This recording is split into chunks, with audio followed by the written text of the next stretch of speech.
Puja Wali Betara Guru.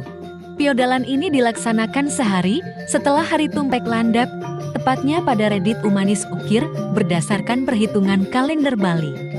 Batara Hyang Guru, dikenal juga sebagai Batara Guru, disebut juga sebagai Sang Hyang Pramesti Guru, merupakan guru sejati. Pemujaan pada Piodalan Puja Wali Batara Hyang Guru ini yang dilakukan di Sanggah Kemulan atau Sanggah Rong Telu, sebab di sanalah berstanan Betara Hyang Guru. Dalam tradisi Hindu Bali, Dewa Pitara yang berstana di Pelinggi Kemulan itu disebut Batara Hyang Guru.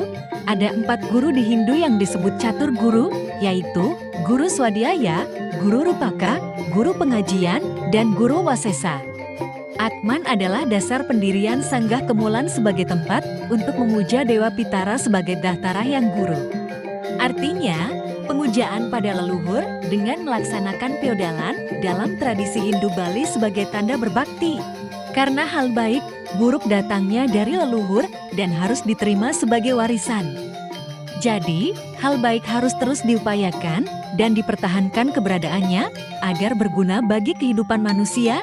Untuk hal buruk sebaiknya dikurangi karena bisa merusak kehidupan. Pengalaman adalah guru terbaik. Pengalaman baik dan buruk dari leluhur harus dijadikan guru dalam hidup ini. Itulah pentingnya pemujaan terhadap Batara Hyang Guru yang berstana di Sanggah Kembulan.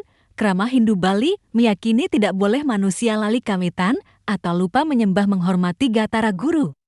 Pasalnya, kalau melenceng dan lupa pada kawitan asal-muasal manusia, bisa jadi ada teguran dalam bentuk peristiwa. Sekian dan matur suksme.